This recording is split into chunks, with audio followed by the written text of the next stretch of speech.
Back to winning ways and in the end a very good performance. Yeah, I mean, probably heard me ranting and raving on occasions because I get frustrated, but you know, in fairness to Kevin and his side, they've come here and they've tried very much like Chester did to see us off and hopefully nick something on the counter attack or the set play and what have you, and they set up well organised.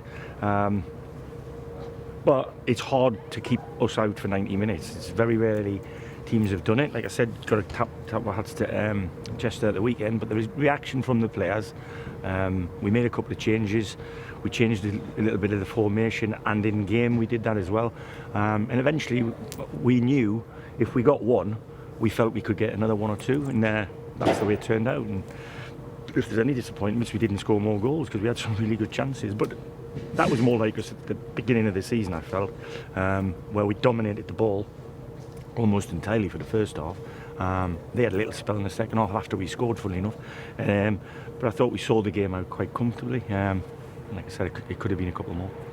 As frustrated as you were getting in the first half, it was one of those, whoever you were playing, you had to remain patient. Yeah, absolutely. Look, they were beaten at the weekend by the same scoreline, but they didn't concede to the 76th minute. So we were well aware they're stubborn, they're fighting for their lives. You know, at the end of the day, Kev's got a bigger reason as I have for wanting to win points. So we don't take anybody for granted. We had somebody at the game on Saturday to watch it, and they were in the game more than people think. They've lost 3-0 today, and I think we were probably a lot more dominant and front-footed than the team they played on Saturday. So from that point of view, it's job done. Like I said, we always like to respond, and so we haven't got 2 L's in the column in a row. We've not had it yet, touch wood, and it's something that we want to try and preserve. So yeah, it's a great night.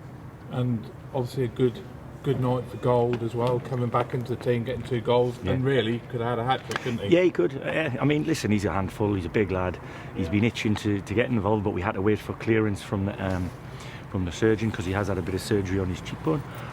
But he gives us a different dimension, either from the bench or on the pitch. You know, he gives us an out ball, and he's obviously he'll be a couple of weeks away from full speed because he's missed 6 weeks of games and training. So, but yeah, I mean, listen, we always rather have them. I mean, you look at our bench tonight, and it's strong. You know, and I've got 1 or 2 lads who aren't even on the bench who have played quite a lot of football for us. So we're healthy in terms of the physical fitness. There is a little bit of a bug flying about, and I thought there was about 3 or 4 of our lads a little bit below par in their energy levels today and their body language, and it might be that, but hopefully a rest day tomorrow and back to work on Thursday, and they'll all be fighting fit and round to go.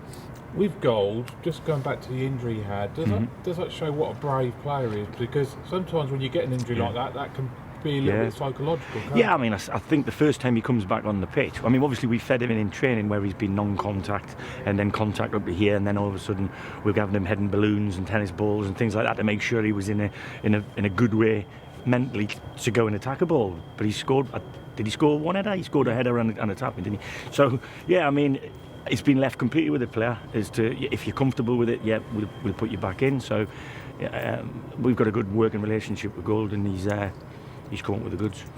Obviously, Mike Cloonan's come back in the team tonight, and I thought he's made a big difference. Yeah, he does. I think when him and Theo are playing there, it's very rarely we don't dominate the ball and therefore possession and territory. And I thought the pair of them were at the level that I want, which is better than this level. And I thought there was one or two others who were also that, but I did feel that one or two were playing at this level, which isn't good enough for us to get out of it. So from that point of view, it's likely to be changes on Saturday because we're playing a different side, who's set up slightly different. So yeah, I've told the squad, they have to respect my choices at the beginning of the game. When the subs come on and do what they did tonight, if them lads start at the weekend, the lads who get left on the bench have got to respect the fact that they have done exactly what I've asked them to do. It is a squad game. It's a cliche, I know it is, but it is a squad game, and I'm going to need them all. So that's what I need from the bench. You've made 4 changes tonight. You won't be frightened to do the same again Saturday if you have to, will you? I'd make more if I had them. Listen, I've said to the players, I don't care what they look like, what the name is on the back of the shirt, it's what they're doing from the front of the shirt. And at the end of the day, I always give people, it's hard to get out of my side. If you're in it, it's hard to get out. But I think with this group of players, I've made 4 changes and we're in no way, shape or form weaker than we were at the weekend. Which is different. We were set up differently, different shape, different dynamic.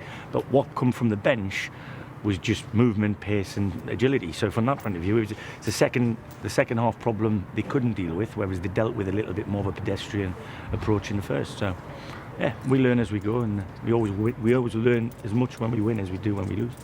You saw Ben Stevens warming up before the game. Is he getting very close? I could have used him this evening. He could have been involved in the 16, but he's missed a couple of weeks and he's had a hamstring. When we brought Theo back a bit earlier than the time frame allotted for his injury, we ended up losing him for longer than we wanted to, and don't want to lose Ben. I think he's an integral part of what we do. So with a bit of luck, he will be involved in some way, shape or form at the weekend.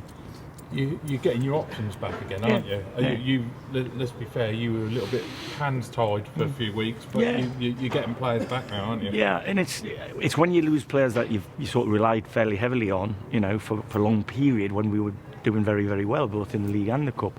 And of course, there's always going to be a period any team's going to have when they don't just carry on winning football matches, because you've got an opposition who want to win as well. So, like I said, we take the defeats as comfortably on the chin as anybody. I think we don't get too high when we win and we don't get too low when we lose. The problem we have is because we haven't lost too many games, the sound of it from outside that dressing room reverberates, and it's from the club and from social media, from you guys, because it's to be reported. We lost our home record on Saturday, but we've bounced back in the best way. One guy that has taken another golden opportunity is Aaron Cosgrave. What was going through your head when he's rounded the keeper and gone wide? I just couldn't believe he'd missed. I mean, it was amazing because a hell of a run from him. The guy's quick over the ground. We felt that they would sit in, and they did, but they sat in a little bit higher than I thought they might, and we just felt that both him and Ponch would expose them a little bit towards the end of the game. And like I said, when you've chased the ball like they had for 60 minutes or so, it was always going to be hard, not just to chase the ball, but to chase them too. And like I said, the staff and I thought long and hard about the starting 11 and the bench today, and fair play to Hugo and Mark. They moved me towards what we did, and that's part of a good side, that is. Energy against tired legs. Obviously, if you're a centre half and you see Aaron Cosgrave and Jordan Ponticelli coming on, you're going, oh, lovely job. Yeah, well, I do. I don't know if the defenders do, but I certainly think like that. And I think my expectation for them, because they should be starting in any team at this division, and the fact that they take it the correct way when I explain as to why I'm doing what I'm doing, and respond like that, come on and have a positive. It's like Christian's come off the bench 4 or 5 times for us and had a massive impact. And he'll want to play every game, and he can play every game. He's capable of it. But like I said, he brings a different dynamic to the skip, who brings a different dynamic to Theo, who brings a different dynamic to Tom. Tommy Hughes has done nothing wrong at all in the 3 or 4 starts he's had. So, yeah, great options. Good headache for the manager.